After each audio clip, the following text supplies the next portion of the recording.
यही मुख्यमंत्री का बयान था कि मिट्टी में मिल जाएंगे लेकिन भाजपा के साथ नहीं जाएंगे। नीतीश कुमार का अंतरात्मा बहुत ही घटिया किस्म का अंतरात्मा है। विकास अगर होना है पर्यटन के क्षेत्र में तो बराबर की पहाड़ी जहां अशोक सम्राट के शिलालेख भी है वो उसका विकास नहीं हुआ। बोध गया का पर्याप्त विकास नहीं हुआ। हम नालंदा के विकास से अवरुद्ध हम लोग नहीं करना चाहते हैं, लेकिन इस तरह की दोहरी नीति क्यों? बिहार लाइव 7 खबर की तह तक। नमस्कार, मैं हूं विक्रमादित्य और आप देख रहे हैं बिहार लाइव 7। बिहार में विशेष राज्य की दर्जे की मांग तेज हो गई है। खास करके इस बात की मुहिम जेडीयू चला रही है। जेडीयू के राष्ट्रीय अध्यक्ष ललन सिंह लगातार ट्वीट भी कर रहे थे कि देश के प्रधान बिहार पर दे ध्यान, और संसद में भी मांग की है। लेकिन बिहार के ही उप मुख्यमंत्री तारकिशोर प्रसाद का कहना है कि यह मांग हमारी सरकार की नहीं है। अब सवाल यही उठता है कि क्या वोट मांगते वक्त गठबंधन थी? सरकार चलाने के लिए गठबंधन है, लेकिन बिहार के लोगों को लाभ हो इसके लिए गठबंधन नहीं है। इन्हीं तमाम मुद्दे पर बात करने के लिए हमारे साथ मौजूद हैं राष्ट्रीय जनता दल जहानाबाद के प्रवक्ता शशि रंजन उर्फ पप्पू जी। स्वागत है आपका पप्पू जी। सबसे पहला सवाल यही उठता है कि विशेष राज्य की दर्जे की मांग लगातार हो रही है, इस पर चुनाव भी हो गया कि विशेष राज्य की दर्जा मिलेगा डबल इंजन की सरकार जब रहेगी तब। क्या लगता है कब मिलेगी विशेष राज्य की दर्जा? चलिए, पहले आपका आभार, और आपके माध्यम से पहले मैं सुर कोकिला लता मंगेशकर जी के श्रद्धांजलि अर्पित कर दूं। उनके चरणों में मैं श्रद्धा के सुमन अर्पित करता हूं, और उसके बाद आपके मुद्दे पर मैं जवाब देता हूं। ये जो प्रोपेगेंडा है बीजेपी और जदयू का, हमारे नेता श्री लालू प्रसाद यादव शुरू से कहा करते हैं, और आज भी तेजस्वी प्रसाद यादव या लालू जी कहते हैं कि ये दोनों का जो गठबंधन है ये ठगने का गठबंधन है, बिहार के आवाम को धोखा देने का गठबंधन है। आज जिस तरह से दोनों में नुरा कुश्ती चल रहा है, कुछ बात पे प्रत्यक्ष और अप्रत्यक्ष रूप से विरोधाभास चल रहा है। बताइए, बिहार में 39 सांसद है एनडीए का, और बिहार का मूल समस्या रहा है जिससे सभी लोग जूझे हैं। जिस समय अटल बिहारी वाजपेयी प्रधानमंत्री हुआ करते थे और गांधी मैदान की धरती पर हमारे पार्टी से माननीय मुख्यमंत्री राबड़ी देवी थी, बिहार की जो प्रथम महिला मुख्यमंत्री होने का भी उनको सौभाग्य प्राप्त है। उन्होंने जो मांग किया था, जो मांग की थी मंच से कि हमें प्रधानमंत्री जी विशेष राज्य का दर्जा दीजिए, और उसी के तहत मुद्दे में भटका करके एनडीए गठबंधन सत्ता में 2005 में आया, और आने के बाद नीतीश कुमार एक हस्ताक्षर अभियान चलाए। वो हस्ताक्षर अभियान का बहुत अनेकों बार उदाहरण दिए कि मैं प्रधानमंत्री कार्यालय भेज दिया हूँ, फलाने जगह भेज दिया हूँ। तो क्या बताइए, यह प्रोपेगेंडा नहीं है? यह ढकोसला नहीं है? यह ठगने वाली मुद्दा नहीं है? किससे आप मांगते हैं नीतीश कुमार जी? आप केंद्र में सहयोगी सरकार हैं उसके, आप बिहार में उसके सहयोग से सरकार चला रहे हैं, कम विधायक होने के बावजूद भी। तो बोलिए कि आप जनता के लिए नहीं, सिर्फ सत्ता के लिए आप बने हुए हैं। और रहा मामला विशेष राज्य की दर्जे की। पप्पू जी, एक बात आपको याद आ रहा होगा, जब आरजेडी के साथ गठबंधन थी तो नीतीश कुमार बिहार के मुख्यमंत्री सुशासन बाबू ने कहा था कि अंतरात्मा गवाह नहीं दे रहा है। उनकी अंतरात्मा बोल रही थी और आपके साथ गठबंधन टूट गया था। क्या लगता है वो अंतरात्मा बोलेगी? उनका अंतरात्मा है जिसके साथ आज गठबंधन किए हुए हैं। यही मुख्यमंत्री का बयान था कि मिट्टी में मिल जाएंगे लेकिन भाजपा के साथ नहीं जाएंगे। जो गाली इसको दिया गया भाजपा की तरफ से, इनको दिया गया, तो बाल और नाखून कटवाने का काम किए हैं। नीतीश कुमार का अंतरात्मा बहुत ही घटिया किस्म का अंतरात्मा है। ये विशेष राज्य के मुद्दे तो कम, लेकिन विशेष राज्य के जिला नालंदा को यह बनाना चाहते हैं। और क्या उनका स्वार्थ है, किस तरह से उन्होंने बिहार में काम करने का काम किया है, सभी लोग वाकिफ हैं कि नालंदा में कहीं विश्वविद्यालय तो कहीं आयुध कारखाना, कहीं हरनौत में कारखाना, तो सैनिक स्कूल, एयरपोर्ट, ट्रेनिंग सेंटर, पर्यटन के क्षेत्र में जो आज वहाँ, तो इससे आप लोगों को क्या दिक्कत है? हमको दिक्कत है बिहार के कोई जगह तो विकास कर रहा है ना। सेंटर उनका जो गृह जिला वही विकास का मतलब विकास होता है। विकास अगर होना है पर्यटन के क्षेत्र में तो बराबर की पहाड़ी जहाँ अशोक सम्राट के शिलालेख भी है वो उसका विकास नहीं हुआ। बोध गया का पर्याप्त विकास नहीं हुआ। हम नालंदा के विकास से अवरुद्ध हम लोग नहीं करना चाहते हैं, लेकिन इस तरह की दोहरी नीति क्यों? होना चाहिए कि सभी जगह होना चाहिए विकास। आज तक पटना से जो पाटलिपुत्र धरती ऐतिहासिक धरती है और मगध की ऐतिहासिक धरती है, अभी तक वहाँ पटना से गया जाने में 6 घंटा लगता है। जहानाबाद 18 लाख 20 लाख की आबादी वाला जिला है।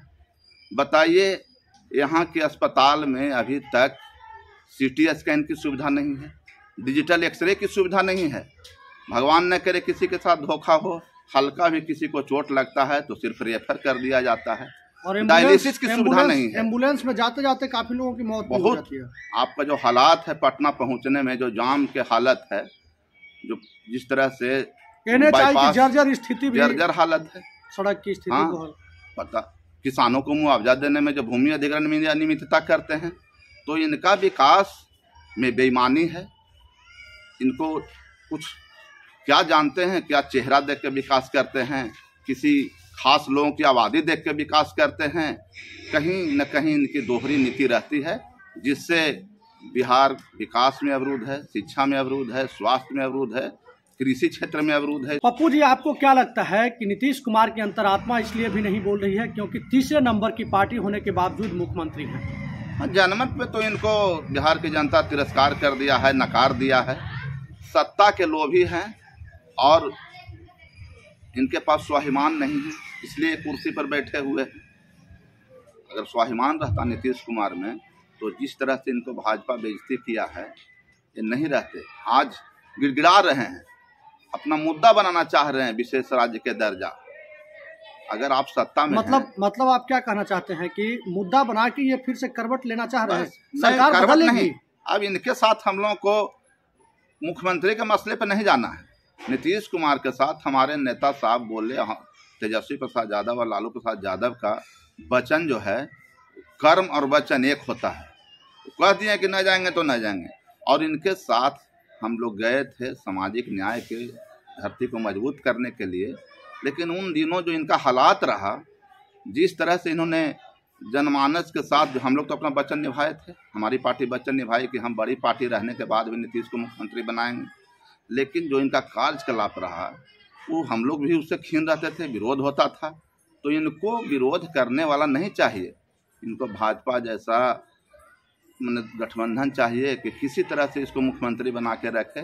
वो हम लोग काम करने वाला आदमी को पसंद करते हैं, सिर्फ पद पर रहने वाले को नहीं।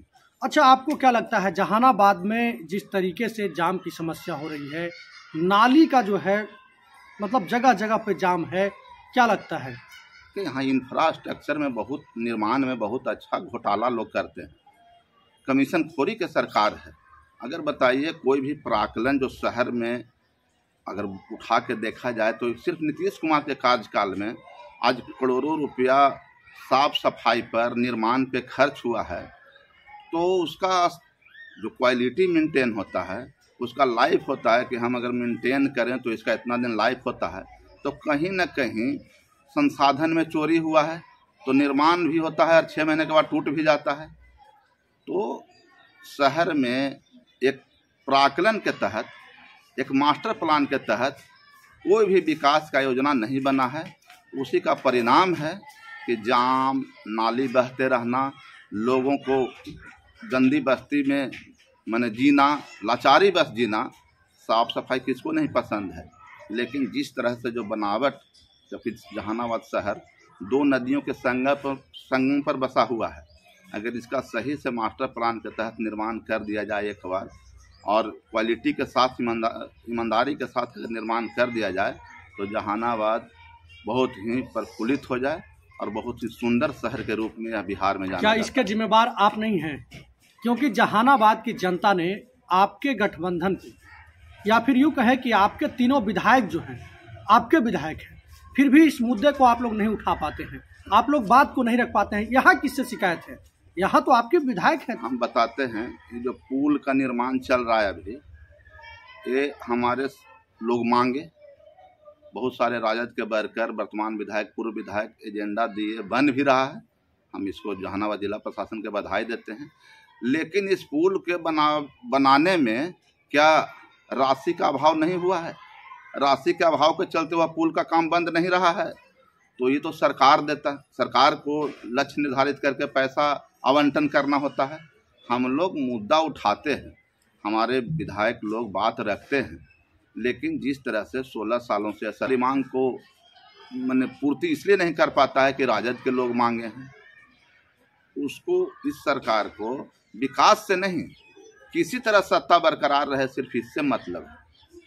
तो आपका क्या जिम्मेवारी है, क्या कर रहे हैं आपके तीनों विधायक, कहाँ हैं? हम लोग के विधायक हो या प्रतिपक्ष के नेता हैं, आप देखते नहीं इनको हिम्मत होता है, छोटा सदन चलाते हैं। कारण उसी का है कि हमारे लोग जब विकास की बात रखने लगते हैं तो इनके मंत्री का, मुख्यमंत्री का जवाब नहीं जुड़ता है। और इधर हाल के दिनों में 5 दिन 4 दिन का सदन चलाने का वही परिणाम है। नीतीश कुमार भाग रहे हैं, बात सुनना नहीं चाहते हैं, समस्या सुनना नहीं चाहते हैं। सारे क्षेत्र के बात उठाया जाता है हमारे विधायकों के द्वारा। सभी जगह के हमारे काबिल विधायक हैं, जानकार विधायक हैं, जमीन से राजनीति करने वाले विधायक हैं, उनसे भागते रहता है ये सरकार। पप्पू जी, एक सवाल यह भी उठता है कि हाल ही में एमएलसी की चुनाव भी होनी है और अब जनता डायरेक्ट पार्षद का जो है मुख्य पार्षद, मतलब जिन्हें नगर परिषद अध्यक्ष और उपाध्यक्ष कहते हैं, उनकी चुनाव जनता खुद करेगी। क्या स्टैंड होगा आप लोगों का, राजद का? जहानाबाद में किस तरीके से तैयारी होगी आप लोगों की? नगर परिषद में हो या जहानाबाद के ग्रामीण इलाकों का चुनाव जो हुआ, पंचायती चुनाव, राजद का स्टैंड साफ रहता है।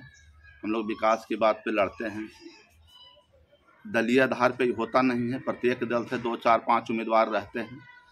हम लोग का रहेगा कि सामाजिक न्याय का ईमानदार, काम करने वाला, जानकार लोग जहानाबाद के नगर पार्षद बने, नगर उप पार्षद बने।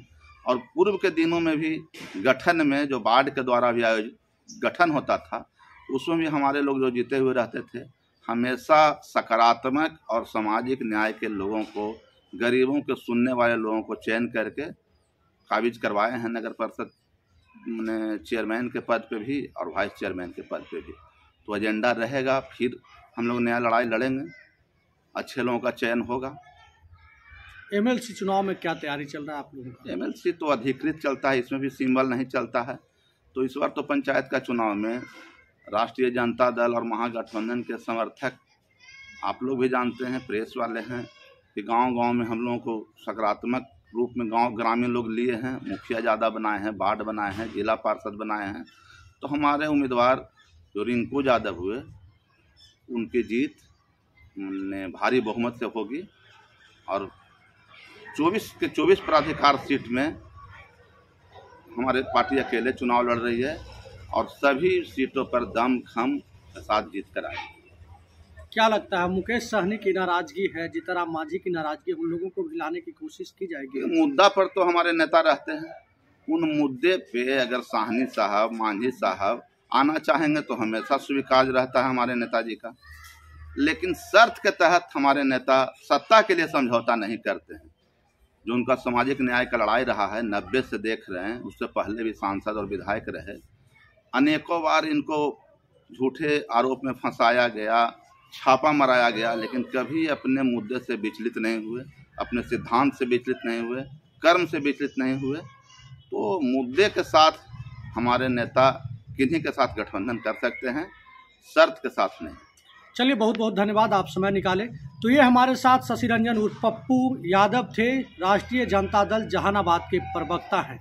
इनका साफ कहना है कि नीतीश कुमार का अंतरात्मा नहीं है और ऐसा इसलिए कहा जा रहा है क्योंकि लगातार विशेष राज की दर्जे की मांग होती रही है और डबल इंजन की सरकार आएगी तो विशेष राज की दर्जे का मांग तेज होगा, विशेष राज का दर्जा मिलेगा, इसका उम्मीद भी था, लेकिन अब मिलने की आसार कम गई है।